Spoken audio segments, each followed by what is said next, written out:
Welcome to episode 6 of Q for Problems. Today we'll be looking at problem 6 from the Project Euler problem set, and it wants us to find the difference between the sum of the squares of the first 100 natural numbers and the square of their sum. So let's have a look at some solutions.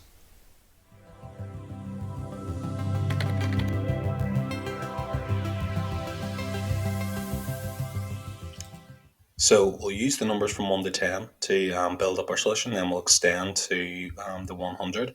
So we can create the list of numbers from 1 to 10 using 1 plus till 10.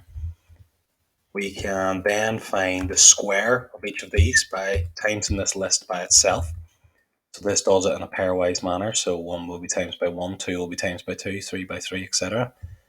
And then we can do the sum of the squares essentially by adding the sum keyword in front of that. So this is the sum of the squares. Now we need the square of the sum. So we can easily find that by doing s times s assigned to the sum of n. So this is the square of the sum. So first take the sum of all the numbers and then times it by itself to get the square. And that is essentially our first solution. So if I paste in the full form as a single function and then run S1 on 100, you can see this is the answer. So this solution is quite simple, very easily understood, and is a very short solution. There are problems, of course. So if I run here now, I've just pasted in the performance test. So I'm going to run 10,000 times to get a good average, and I'm going to do it for the number 100, then 1,000, then 10,000, then 100,000. It takes just a few seconds. You can see, looking at the time, that it does grow with growing n. So this isn't the actual performance for the list of 100 is very good. You know, you're in the microsecond level, but there is a constant time solution, which means we can create a general constant time solution, which means that it will be roughly the same time. The time will not increase as we increase n; it's always the same. So we'll have a look at that next.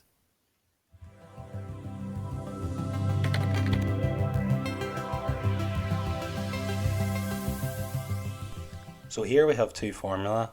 So the top one is to calculate the sum of the first n natural numbers.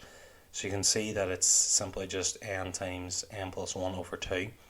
And the second formula is to calculate the sum of the square of each of the first n natural numbers.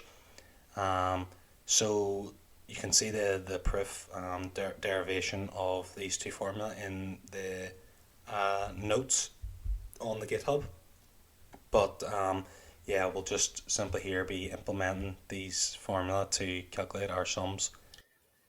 So the sum of the first n natural numbers formula can be represented in Q as follows. So we will do it in a functional form and call it n sum.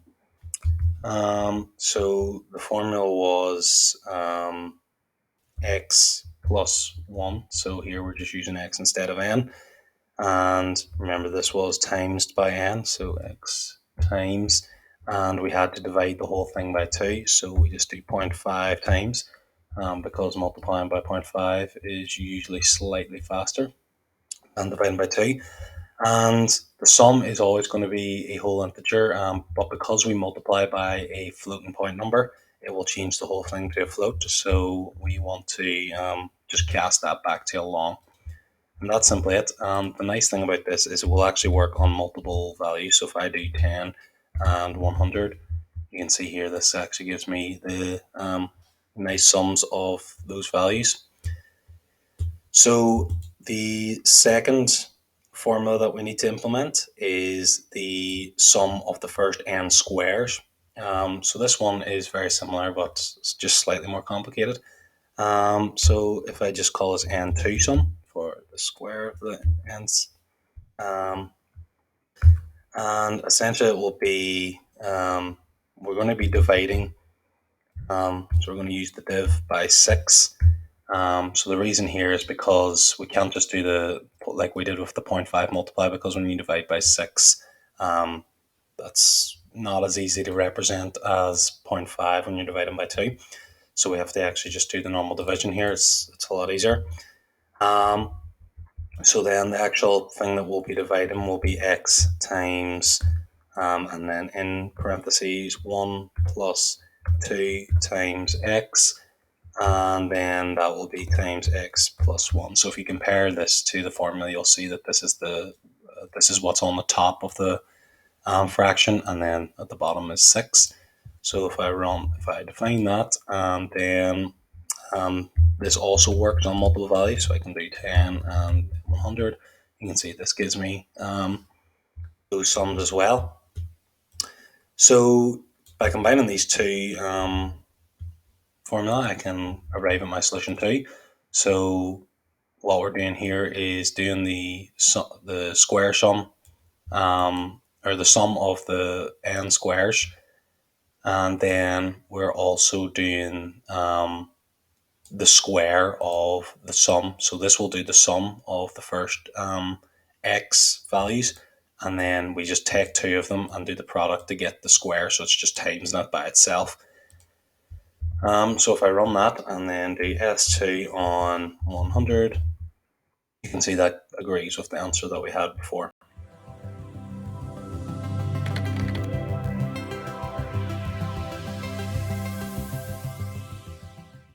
So looking at performance now, we can see that I have S1 and S2 defined, and I'm just going to run the performance test for both of them.